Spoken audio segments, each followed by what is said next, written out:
خدایا شکر نزد صاحب سکه ها روسیا نشدن. 3000 دینار شامی است. نمیشمارید؟ اسب پیشکشی رو که دندان نمیشمارند مسلمان. دیون شرعیه است؟ هر طور که خودتان مصلحت می‌دارید محاسبه کنید. این 3000 دینار دسترنج زحمتکشانی است که روزیشان را از دل خاک می‌جویند و عاشق اهل بیت. این مال را با مشقت و مرارت فراهم کردند. عذر داشتند که در رکاب پسر پیامبر حاضر شوند. خواستند با این سکه ها غیبتشان را جبران کنند و از فضیلت جهاد محروم نشوند. فرمودید سکه ها متعلق به چند خانوار است؟ الله اعلم. باید یک شب تا سحر بنشینم و نام تک تک خانوارا را به خاطر بیاورم و شمارش کنم. تخمینی 80-70 خانوار. همه خانوارها به یک اندازه سهیمند یا هر خانوار به نسبت وسعش کمک کرده؟ هر کس به قدری که وسعش رسیده کمک کرده. یکی تنگ دست بوده کمتر، یکی دستش به دهانش میرسیده بیشتر.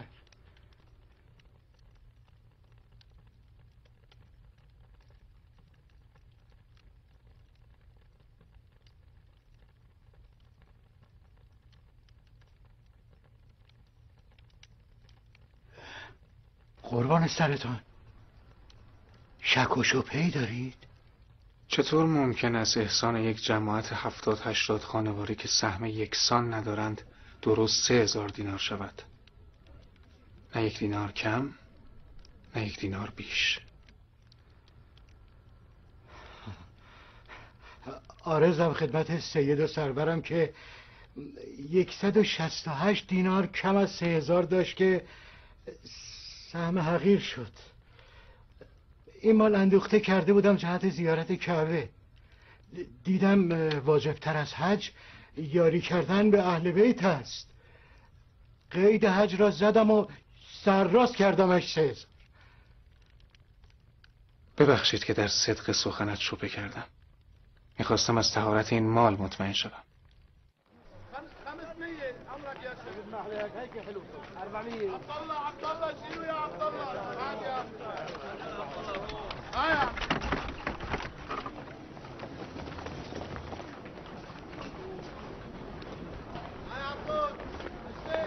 بارت چیست؟ گندم.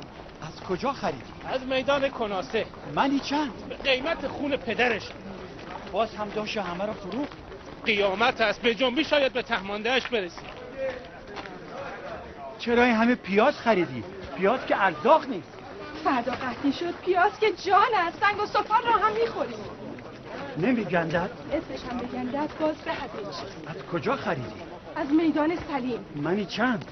منی نیست، دانه ای میفروشند. حرص آدمی. این مردم حرص چرا میزنن؟ حرص شکم را.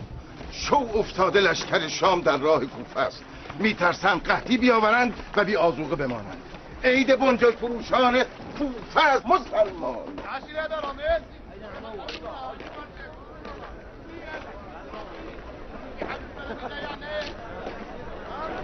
این خلق خدا شاهدن که نوبت منه. نصف روز معطل شدم، از کار و بار افتادم. تو رفتی پی 1000 گندگو به هر سوراخی سر زده آمده ای میگویی نوبت منه. ایوه الناس، این زنبیل اینجا بود یا نبود؟ این زنبیل من است، این هم نشانهش. زنبیل را جای خود نشاندم و رفتم مسجد دو رکعت این سر به زمین بزنم. مسلمان، نمازم داشت قضا میشد. نماز به کمرت بزند، حق مردم رو پامال نکن. دیدین تارک الصلات نوبت من است. تارک الصلات خودت یا هفت پشتت نامسلمان دزد گردن کنو. این دوتا با هم نظامی کنن شلغم ها رو بفروش به من و قال قضیه رو بکن. این شلغم ها تمانده بار است، به درد فروش نمیخورم. میخواهم ببرم بریزم جلو شترهایم. کفران نعمت از پدر بیاموز. نعمت خدا را ببری بریزی جلوی شتر، آن وقت زن و بچه مسلمانان بی ارزاق بمانن. از کتاب آن شلغم و چغل در داخل ارزاق شده. در نبود نان و گندم شلغم و چغندر می شود پادشاه. به یک شرط تخمینی میفروشم. دمن خیلش را ببینیم. چرا قبول نمی کنی مسلمان؟ این خیلی شلغم باشد 7 من نه 8 من. یعنی خط کلام. به خدا رفتم اتمام است. ابو خلیل این لرمه ها خوردن ندارد. کجایی ابو خلیل؟ ابو خلیل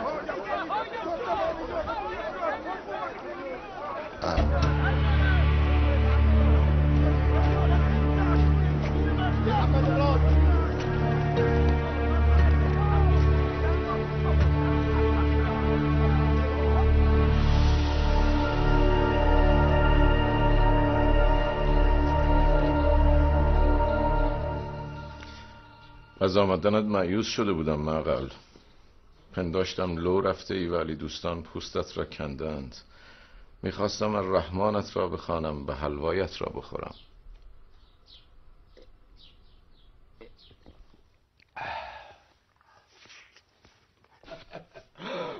نزدیک بود خرابکاری کنم، بس که ابن عقیل سوال پیچم کرد.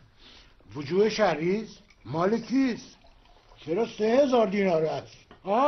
چرا کمتر نیست؟ چرا بیشتر نیست؟ مقصودش از این همه چون و چرا چه بود؟ به قول خودش در صدق سخنم شبهه داشت. هرچه بود که قصر جستم.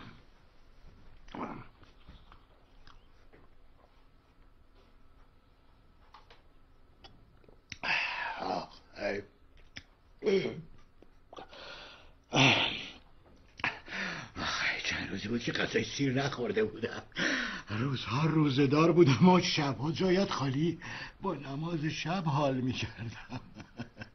به قدر نمازهایی که از پدرت و پدرم فوت شده بود نماز خواندم.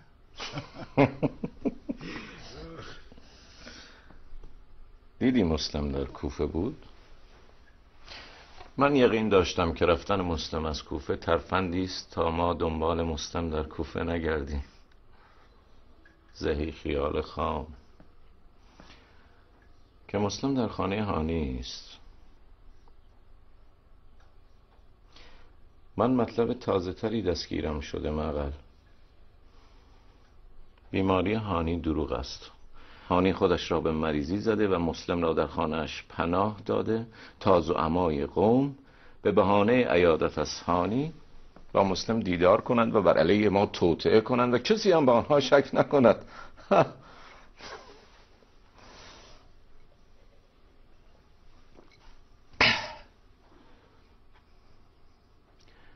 بدا به حالت هانی. من عزت و احترام را در حقت تمام کردم. در عوض تو چه کردی؟ خیانت؟ خوب شد. با عیادت از هانی دهان قوم مسحج را چنان بسته ایم که به ما حق میدهند گردن هانی را بشکنیم.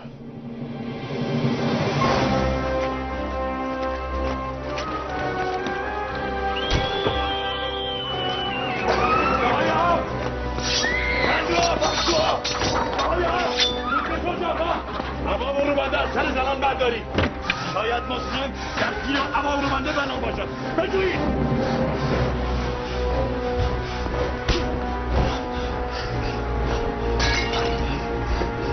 برخی کنید. برایت رنگی ندارد. برخی. قوم مسحج را خبر کنید. کار ابن مرجانه به جای رسیده که حتی حرمت مسلمان میکنند. عوام از سر ناموس مسلمان میزند. در خانه مسلمان میشکرد. هر به عضو نیست مگر خون را بر سر این نامسلمان خلاف نکنم.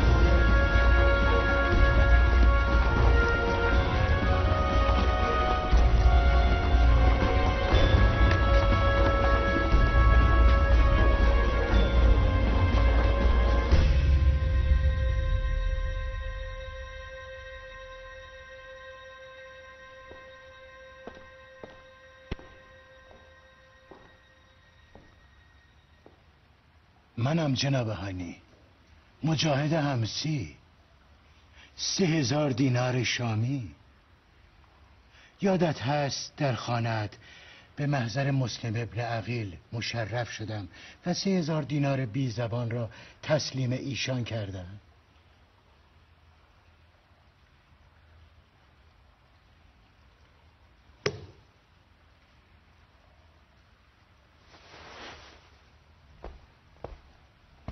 دروغ قبلیت را نشنیده حساب میکنم، به شرط آنکه زین پس صادق باشی.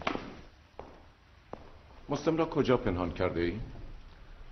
از سردسته شرطه های بی غیرتت بپرس که به عبا و روبنده زنان هم رحم نکردم و مسلمی ندید. مسلم در خانه من بود که به چنگ چکمه پوشانت می افتاد. هانی، پدرم زیاد با تو دوستی نزدیکی داشت. کاری نکن که حرمت دوستی پدرم را بشکنم و با زبان زور با تو سخن کنم. مسلم کجاست؟ مسلم چندی مهمان من بود. پیش از آن که سگان غلات شکستت را به جان من و اهل بیتم بیاندازی، مسلم از خانه من رفت. کجا رفت؟ تو یکی از یاران نزدیک اویی، حتما میدانی مسلم کجا رفته. نمیدانی؟ خیر، نمیدانم. کذاب!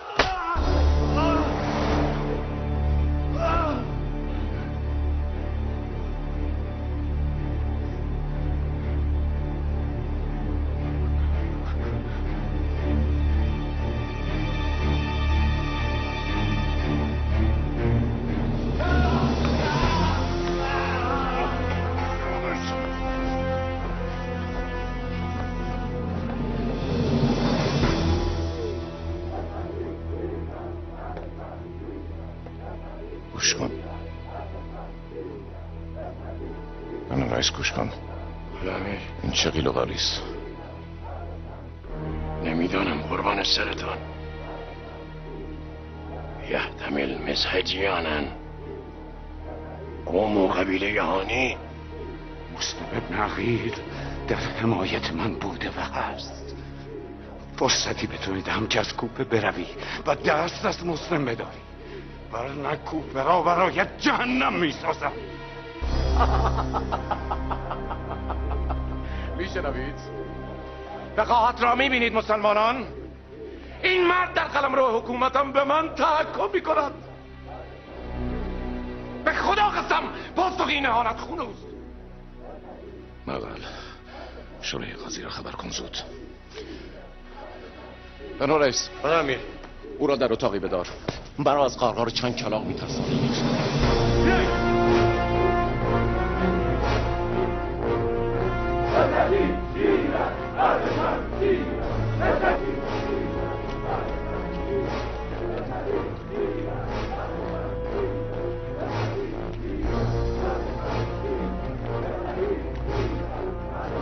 مراقب باشید امیر، خود را به این قوم شرور نشان ندهید، ممکن است تیری بیاندازد.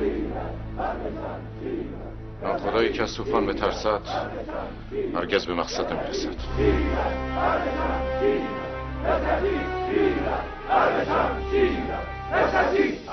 شیر مطالب خچی گوش کنید. از قرار معلوم دشمن خرشتان را شنیده. ای برج بارونشینان غاصب، همین را آزاد میکنید یا در باطن را بشکنیم و کاخ را قبرستانتان کنیم.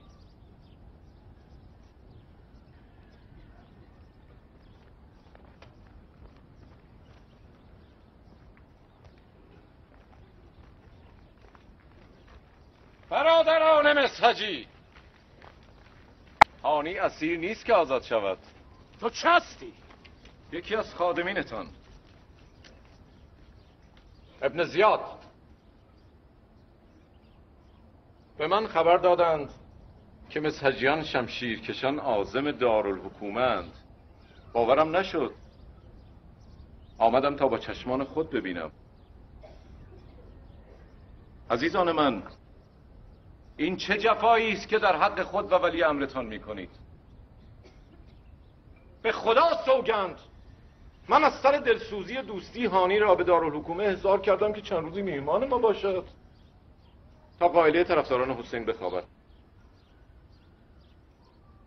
آنهایی که سن و سالشان قد میدهد میدانند که مرحوم پدرم زیاد رحمت الله علیه با هانی ابن عروه مسحجی رفاقتی دیرین داشت. من باید پسر ناخلفی باشم که حرمت دوستی پدرم را پاس ندارم. من هانی را دشمن میدانستم به عیادتش نمیرفتم. بلوایان میدانند که هانی و عشیره‌اش ذی‌نفوذند، برای همین میخواهند دامنش را به خیانت آلوده کنند. اما من هانی را به دارالحکومه آوردم تا معاندین نتوانند او را دستاویز مقاصد شوم خیش کنند. تو از ترس برق شمشیر مسحجیان چنین سخن میکنی؟ به ما خبر رسیده است که تو هانی را کشته ای. هانی بیمار است. ای کاش هانی بیمار نبود و خود بر کنگره قصر می آمد و به صدق سخنان من گواهی میداد. تو هانی را دوست میشمردی، به خانه شورش نمی بردی و حد که حرمت به ناموسش نمی کردی. حکایت سنگی است که دیوانه ای به چاه بیاندازد و 100 عاقل نتوانند بیرونش کشند. این هم جفایی است که چند شرطه جاهل در حق من و هانی روا داشتند. خواستم دستار بیاورند، سر آوردند. مطمئن باشید به تک تکشان کیفر ندانم کاریشان را خواهم چشاند. مسحجیان همه پیش مرگان هانی‌اند. به خدا قسم تار موی از سر هانی کم شود ما میدانیم. و تو برادران مسحجی گوش کنید، به قول این مرد هیچ اعتمادی نیست. تا هانی را به چشم خود ندیده اید باور نکنید. بسیار خوب، حال که به قول من اعتماد نمی کنید، از میان خود حکمی بی‌طرف برگزینید تا به درون آید و هانی را ببیند و صدق سخنان مرا به سمعتان برساند. قاضی شرای را قبول دارید؟ البته. قاضی شرای مرد متدین و راستگویی است. قبول. حکم قاضی شرای.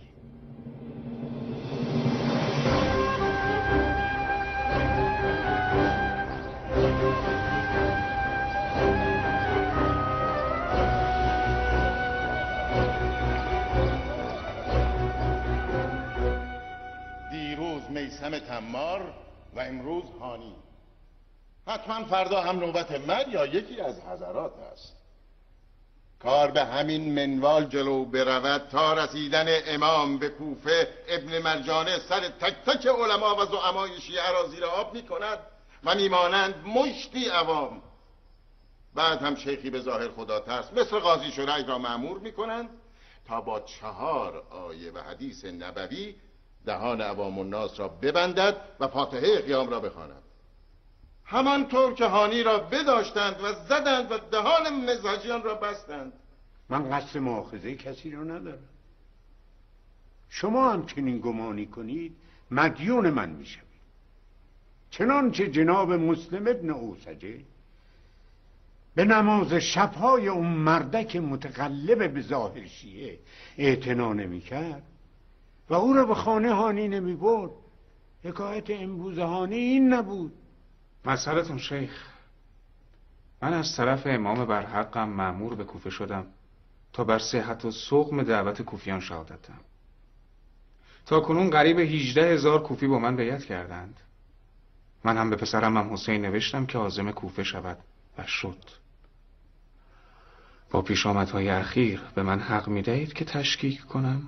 تشکیک در چه مسلم؟ در وفای به عهد کوفیان. امروز مسحجیان ثابت کردند که کوفی جماعت در حرف چونان طبل بانگ رسایی دارد، اما در عمل میان تویست و به وقت ضرورت پا پس میکشد و بیعتش رو انکار میکند. وقتی عشیره بزرگ و با نفوذی مثل مسحج فریب موعظه های قاضی شرح را میخورند و زعیمی را که با او پیمان خونی قومی دارند در میان خوف و خطر رها میکنند، پس با پسرم هم حسین چه میکنند که نه قومی دارد و نه قبیله؟ قوم و قبیله پسر عمت شیعه است مسلم. بیعت شیعه ورای بیعت خونی و قبیله است. بحث من نیز همین است. حال که قبیله مسحج به مکر قاضی شرح خاموش شدند و دست از یاری زعیمشان هانی برداشتند، قبیله شیعه باید به یاریش برخیزند. من اذن جهاد ندارم، اما حمایت از هانی را وظیفه خود و شیعیان می‌دانم. گرفتار شدن هانی تکلیفی بر دوش ما نهاده که جایز نیست شانه خالی کنیم. من قیام شیعه را تا پیش از رسیدن امامم به کوفه مکروه می‌دانم، چون ترس دارم دشمن به بهانه این قیام عرصه را بر حسین تنگ کند و همان افتراهای سابق را به خورد عوام الناس بدهد که دیدید جماعت، دیدید حسین دایه حکومت داشت، دیدید حسین سر جنگ داشته و حکومت را میراث حق جدش میدانه. شما را هم توصیه به قیام نمی کنم، چنانچه طبق ادله جناب مسلم بخواهید به حمایت هانی برخیزی. آن کجا؟ میروم یعقوب وار در انتظار یوسفمان بنشینم. حبیب، یعنی از هانی حمایت نمی کنی؟ رأی من همان است که شنیدی. من مانع عزمتان نمیشم.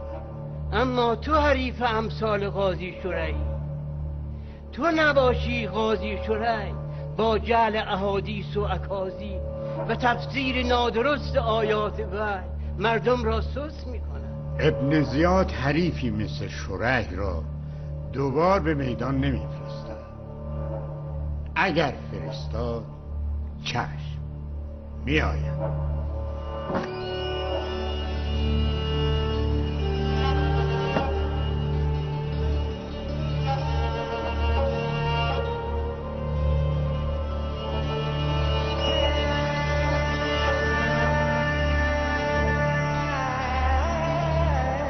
ابن اوسجه، بدون فوت وقت اخبار را به مختار برسانید. ابن منظوهر، به مسجد بروید و با بانگ یا منصورمت یاران را خبر کنید.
چه خبر شده شم؟ این بانگ یا منصور احمد چه سیگه ایست؟ اسرافیل در سور دمیده بن هریس، خودت را بپار. مسلم و یارانش عزم دارالحکومه کردن. سرانشان بن سمامه ساعدی و بن جعده جدلی هستند.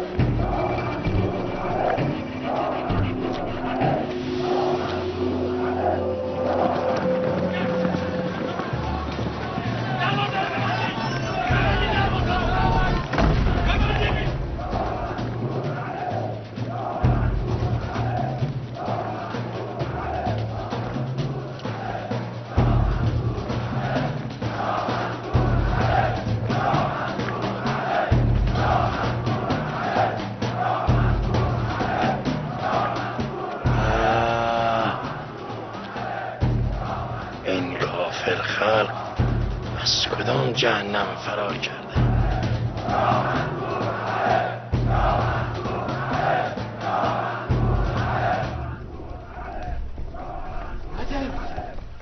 نترس.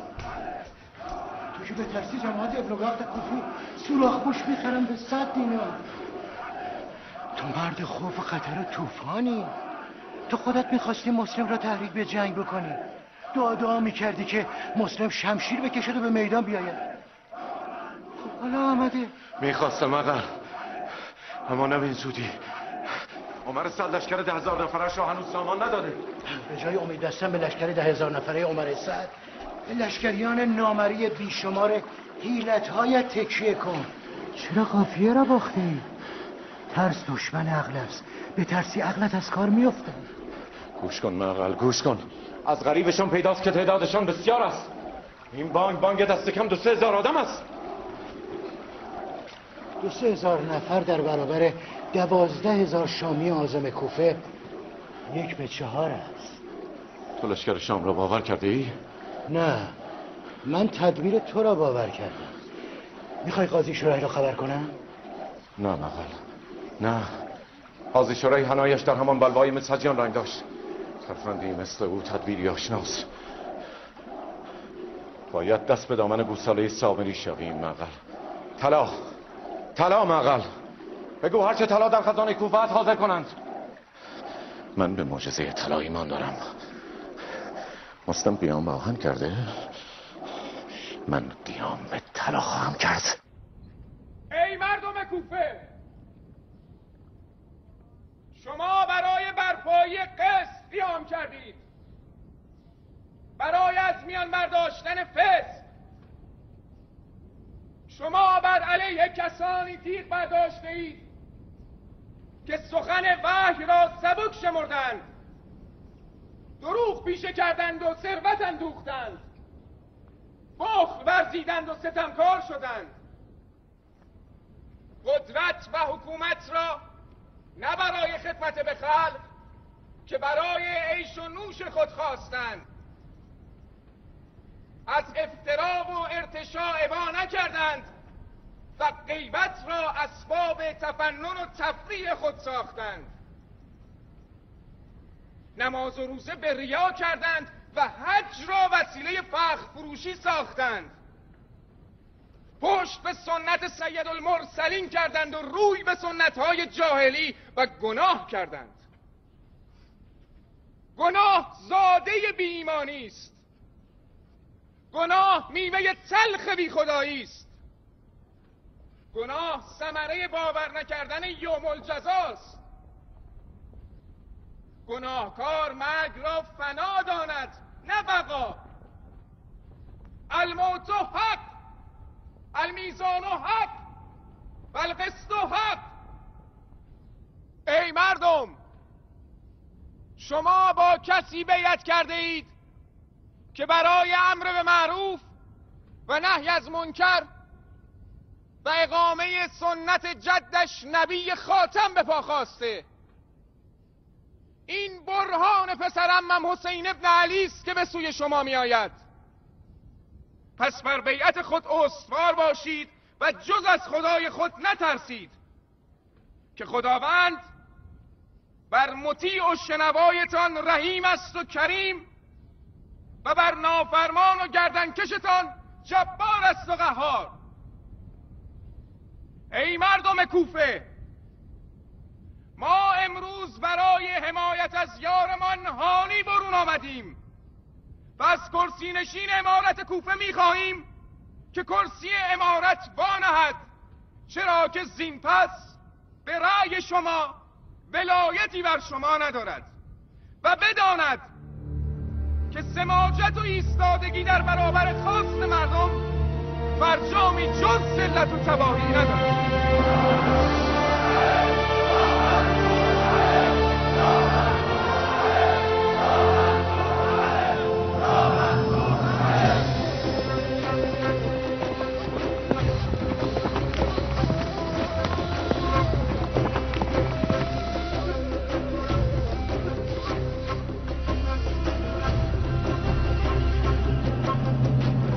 این همه مصیبت رخ داده، من تازه باید بشنوم. شرمندم ابو اسحاق. حکایت لو رفتن هانی و قیل و قال مسحجیان دیروز حادث شد. ما دیروز با هم وعده نداشتیم. نمیدانستم کجا دنبالت بگردم. به جهنم که نرفته بودم. به 1-2 قبیله سره سر میزدید، رد نقصم را میجستید. غروب آفتاب به من خبر میدهند مسلم قیام کرده. بال دارم که پرواز کنم و تا شب خود را به کوفه برسانم. خیلی که همت کنیم و به هم بجنبیم و به شمشیر زنان قبایل هم پیمان خبر دهیم، فردا غروب به کوفه میرسیم. همه که اسب ندارند، من باید با پای پیادگان لشکرم حرکت کنم. آسوده خاطر باش ابو اسحاق، اوضاع کوفه بر وفق مراد است. خدا را شکر کوفیان دعوت مسلم را اجابت کردند. ثلث خلقی را که من با مسلم دیدم کافی است تا ابن مرجانه را به زانو درآورند. مسلم بیشتر دلش میخواست مختار در کنارش باشد تا از لذت فتح بی نصیب نماند.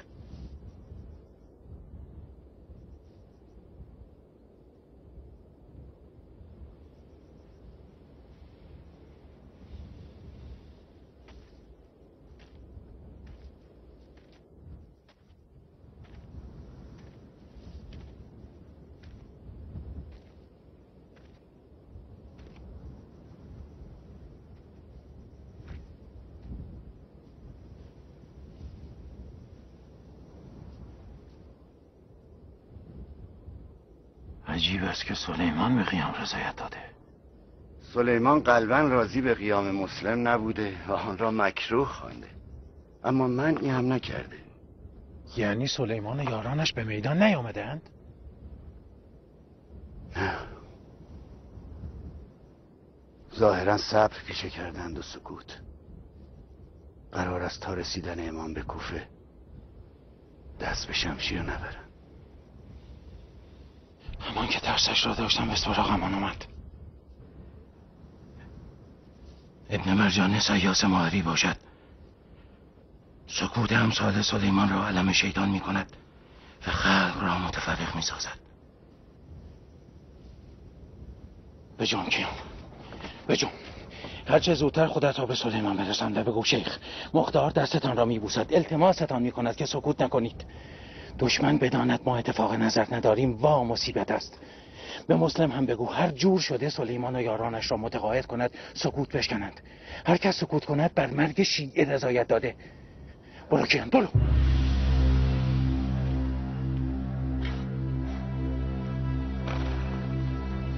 خدا بخواهد تا فردا با لشکریانم در کوفه خواهیم بود با امید دیدار.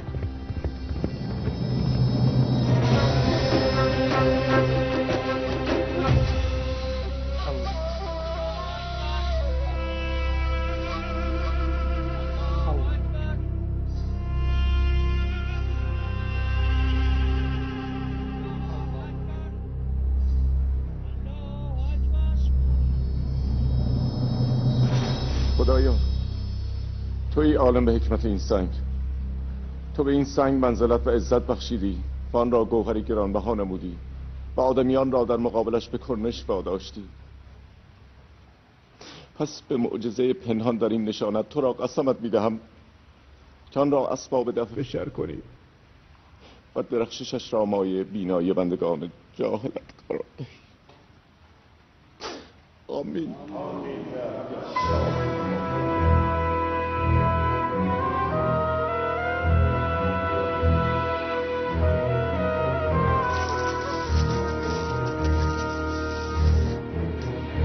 بفرمایید میل کنید. من شما و افراد عشیره هاتان را از طلا سیر خواهم کرد به شرط آنکه خاطیان را از اطراف مسلم پراکنده کنید. بروید و بر کنگره های کاخ ظاهر شوید و با مردمانتان سخن کنید و آنها را به شرط اطاعت به طلا بشارت دهید و بیمشان کنید از لشکریان شام و قطع جیری بیت المال و بریده شدن جوارح و تبعید به شورزار. ابن اشعث در خدمتم امیر. و تو بن شهاب با مردان قومتان در میادین، معابر و محلات بچرخید و چنان سخن کنید که زنان بلوایان بترسند و در پی مردانشان روان شوند و آنها را به خانه برند. و تو یبن ذوالجوشان پدر و مادرم به فدایتان امیر. تو نیز از درب پنهانی کاخ برون شو و مردان قومت را داخل جماعت بلوایی بفرست تا به شیعه گری تظاهر کنند و سنگ تفرقه بیندازند. می توانید به عنوان مریدان سلیمان صورت خزاعی و امثالهم که گوشه عزلت گزیدند و داخل در جماعت بلوایان نشدند به نفاق نامه بزنید. بله امیر. و تو بن حریث؟ بله امیر. با فوجی از شرطه هایت به خانه شیعیان افراطی یورش ببر و تا می توانی خانه هایشان را ناامن کن. علال خصوص به قوم مراد و ربیعه و همدان رحم نکن. این جماعت علی دوست نیستن، نعوذ بالله علی پرستن. این شما، این هم بلوایان و این هم خلاق. بسم الله.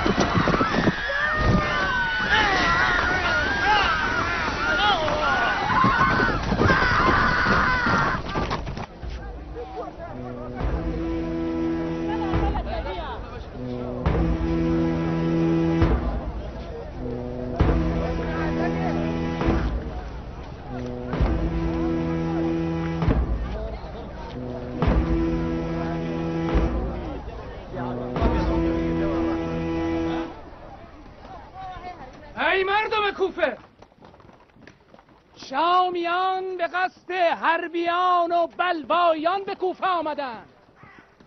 قسم خوردند که زنان بلوایی پستان ببرند، گیس بتراشند و دخترکانشان به کنیزی ببرند. ای مردم کوفه، خلیفه بر کوفه غضب کرده.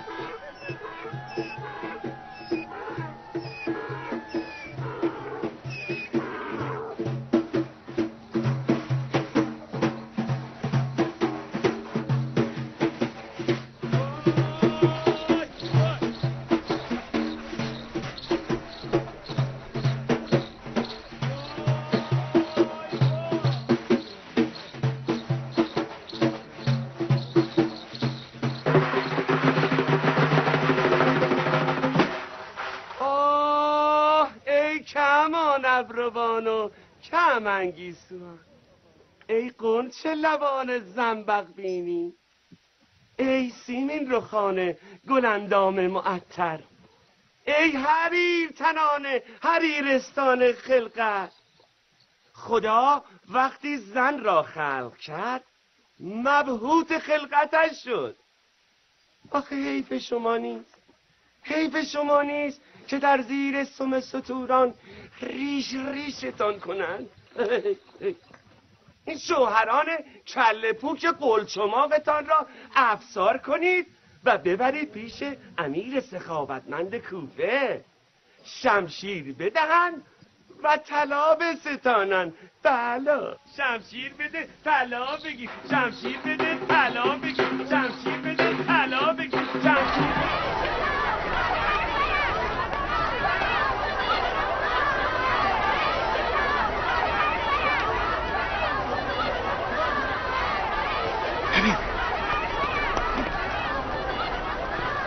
این ضعیفه ها زنجیر پاره کردن. این چی بساطی است؟ از من میپرسی مسلمان؟ منم مثل تو. مردان کوفی کم رسوا بودن، زنانشان را فرستادن تا بعد طبل رسواییشون بخوبن، نامشان را عالمگیر کن. حتما یکی زیر پایشان نشسته و این ضعیفه ها را تیر کرده. هرچه هستید سر ابن مرجان است. تازه دارم بر پای مختار میرسم. ابن اوسجه، این پدر نامت را او خوب میشن.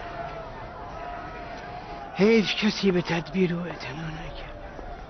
باید محابر را سد کنیم تا نتوانند به مردان نزدیک شوند. لشکر شام یک دروغ مصلحتی است، یک حقه است. میخواهند ما را بترسانند. من خودم قاصدشان را دیدم. مرد میخواهم با عروبه هایشان سنگ آتشی در سر ما ببارند. باید به جای امنی برد.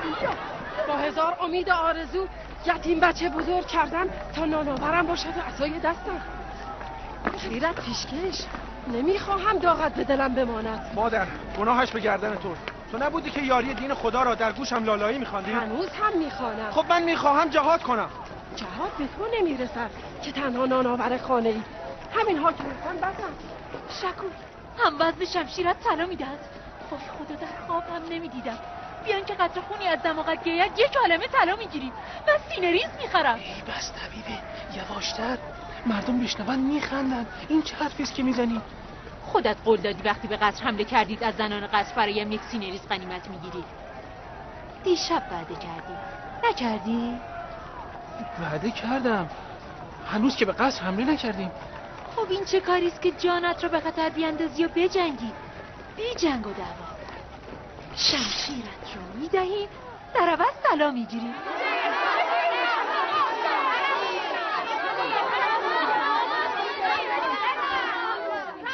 خجالت نمیکشید با یک مریش و پش راه را بر زنان بسته اید؟ لعنت خدا بر شیطان. خواهر من، به کدام قبرستان میخواهید بروید؟ میدان جنگ جای زنان نیست. این چه رسوایی است؟ به خانه هایتان بروید و فتنه نکنید. کدام خانه شیخ؟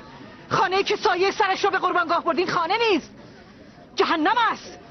شما هوس ریاست و تاج و تخت دارید، ما باید تاوانش رو بدهیم؟ چرا افترا میبندی زن؟ از خدا بترس، فحاشی نکن. برو و اموری که مربوط به مردان است دخالت نکن. یا ایها الناس، یکی به داد من پا شکسته فلک زده برسد. میخواهم شوهرم را ببینم. این نامسلمان های خدا نشناس زده باور کردند. به خداوندی خدا قسم، اگر راه را باز نکنی عوامی افکنم، موی پریشان میکنم و سینه چاک لخت و اور میشوم تا تو بیدین خدا نشناس را رسوا کنم. برو کنار، برو کنار. قباحت کن زن، برگرد. از چه قباحت کنم بی غیرت؟ هیزی کردم یا دزدی؟ تو قباحت کن که با شمشیر راه را بر زنان بسته ای. جرأت داری به من دست بزن؟ کنار بروید برادران، شما مردید، حریف این بی آبروها نمیشوید. باید حریفی پیدا کنیم که عذر نداشته باشد با خالص دنک‌های دهان دریده کوفی مقابله کند.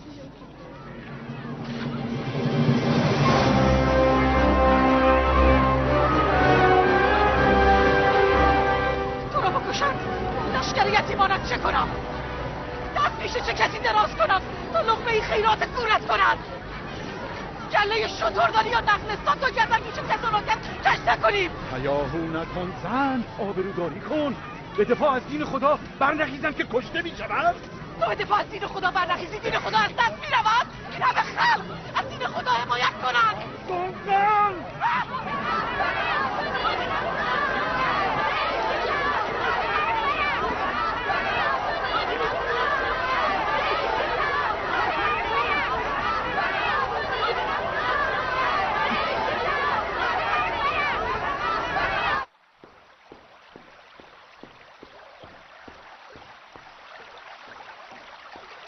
مژده امیر، تیرهایمان مؤثر افتاد. لشکر زنان به مردانشان هجوم کردند. جماعت در حال هزیمتند. ادامه بدهید بنونیس، ادامه بدهید. در جنگ شهری نیمی از لشکریان زنانند. برد با کسی است که بتواند زنان را روانه میدان کند.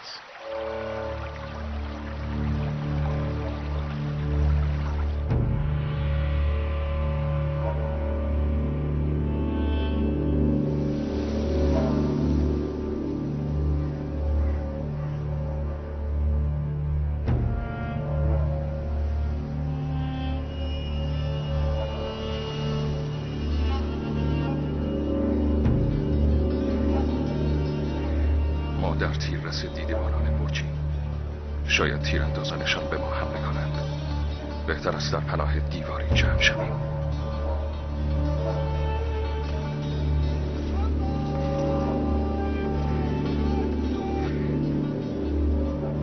گاه مغرب است. به مسجد می رویم برای نماز.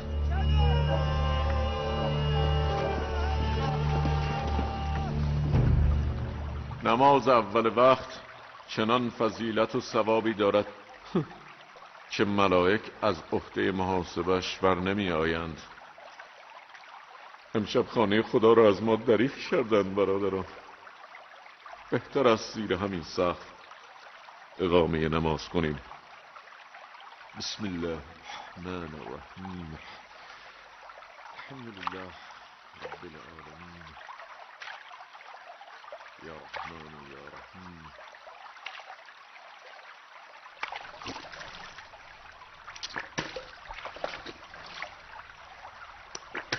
قبله کدام طرف است؟ باید از این سو باشم. نه کمی مایل به چپ است. چپ یا راست؟ رو به مشرق ایستاده اید درباره چپ و راست آن چانه میزنید. قبله این طرفی است مسلمان. مشرق این ور است یا آن ور؟ مسترا این طرفی بود. خب قبله این طرفی است. یا امیر، پرنده در میدان پر نمیزند. همه رفتند.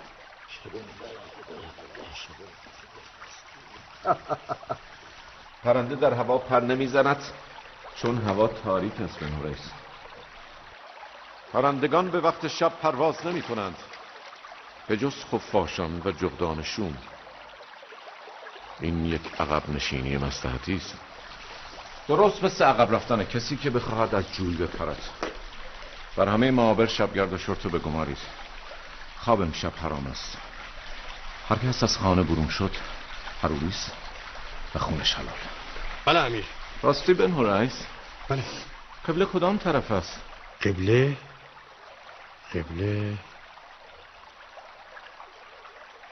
باید این طرفی باشه. خورشید کدام سو غروب کرد؟ خورشید از این سو غروب کرد. پس این طرف که می شود مشرق. معلوم می شود تا به حال کسی زیر این سقف نماز نخوانده.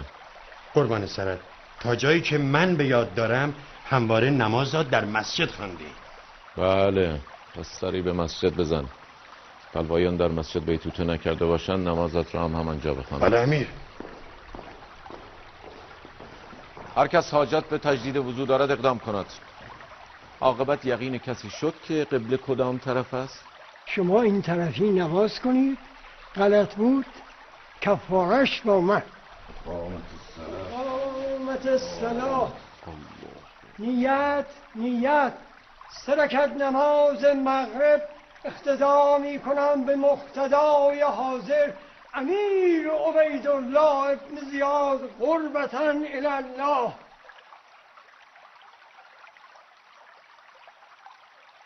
الله اکبر.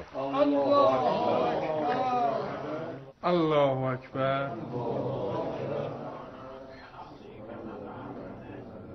الله اکبر.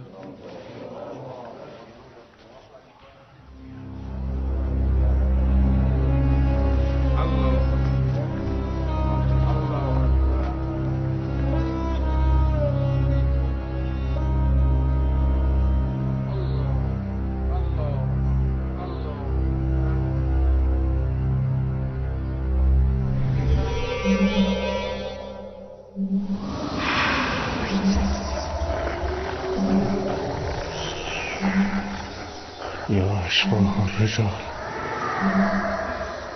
یا رجال.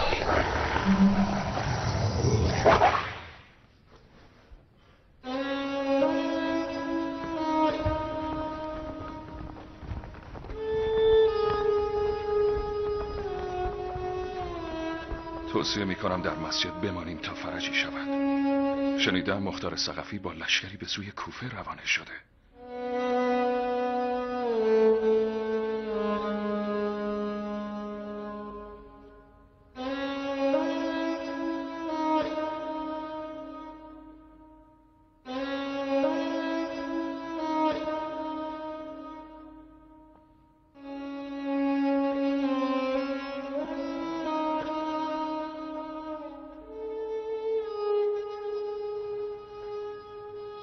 در محراب این مسجد محاسن عمویم علی را به خون فرقش خضاب کردند.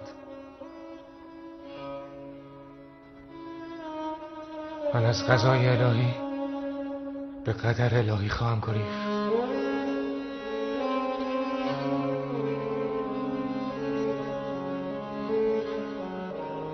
باید پسر عمویم حسین را خبر کنم که کوفیان همون شبه آدمیان دوران عمویم علی اند.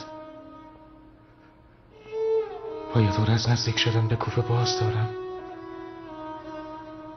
باید از کوفه حذر کرد. باید از کوفه رفت.